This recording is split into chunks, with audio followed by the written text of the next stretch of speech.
There are nights when the silence in a room feels louder than any argument you've ever had. Nights where you realize the person lying next to you isn't just keeping secrets. They've been living an entirely different life. What still haunts me isn't the cheating itself. It's how long I was standing inside the lie without knowing it, and how I helped push everything toward the moment it finally collapsed. I'd been with my partner for years, long enough that we had routines instead of dates. Long enough that our apartment felt less like a place we chose and more like a default setting for our lives.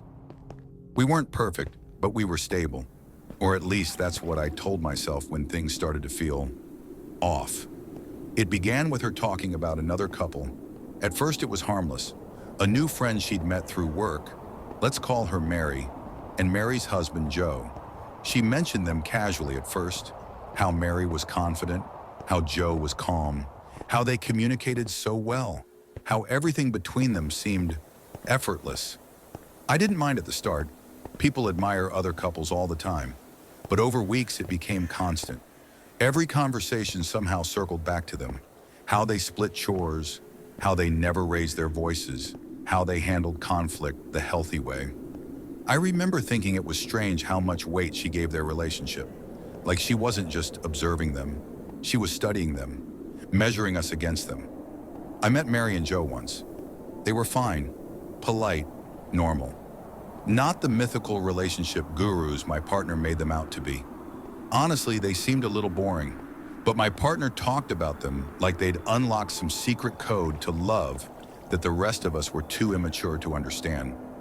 At the same time, she'd started pulling away from me in subtle ways.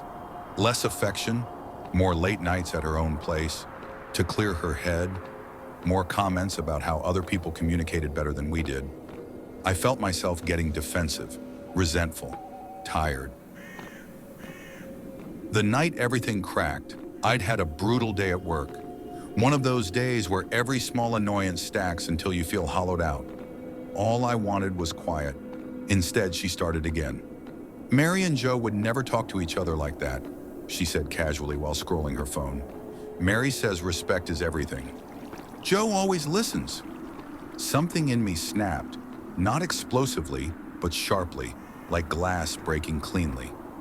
I told her I didn't want to hear about them anymore, that her fixation was uncomfortable, that if she admired them so much, maybe she should just go live with them. Maybe ask to be their third. The words landed harder than I meant them to. I could see it on her face immediately. The hurt, the withdrawal. She didn't yell, she didn't cry, she just went quiet. A few minutes later, she grabbed her bag and said she was going home instead of staying the night like we'd planned. No goodbye kiss, no discussion, just the door closing softly behind her. I sat there alone, replaying what I'd said, trying to convince myself I was justified, that her obsession was weird, that I wasn't wrong, but the silence didn't feel victorious. It felt heavy. She didn't text that night or the next morning. That's when my phone buzzed, not from her, but from someone else, a mutual friend. They sent me a screenshot, no message at first, just an image. It was a location snapshot, my partner's location, back in her hometown, supposedly visiting family. But there was another icon next to hers, someone else, someone definitely not family.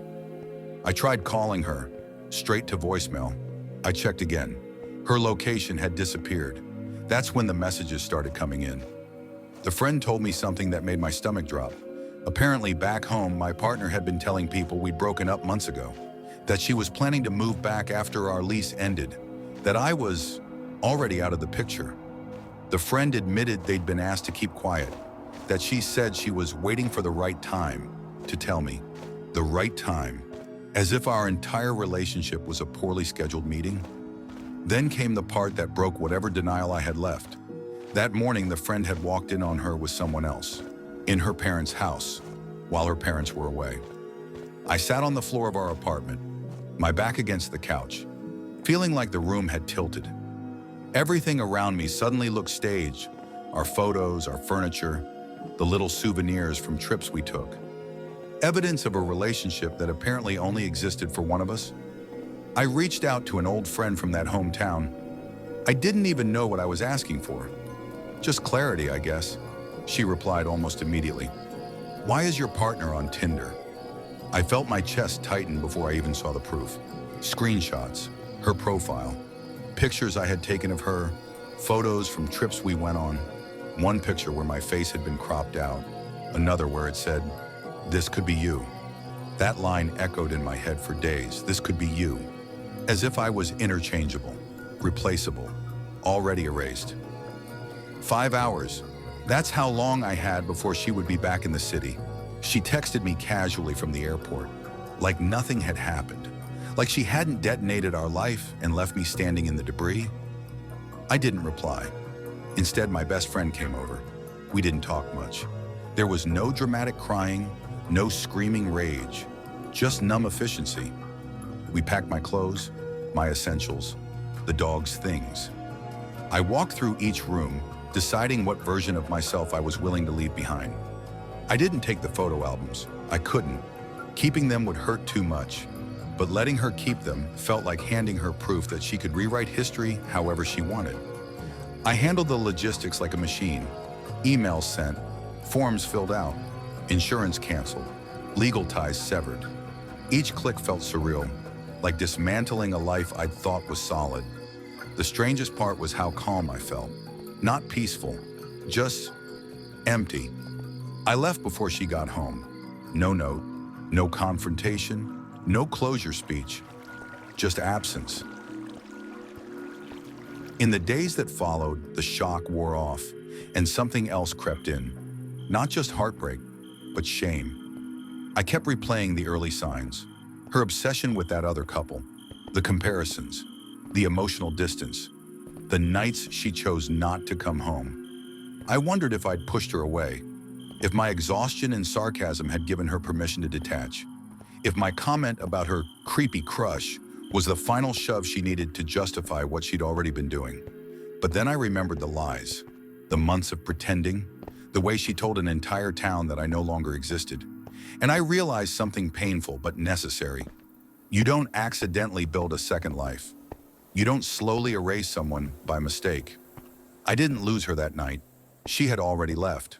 I just happened to be the last person to find out. Sometimes, late at night, I still think about Mary and Joe, the couple she idolized so much. I wonder if she was studying them because she wanted what they had, or because she needed an excuse for why ours wasn't enough anymore. What scares me most isn't that she cheated. It's how easily she lived as if I was already gone.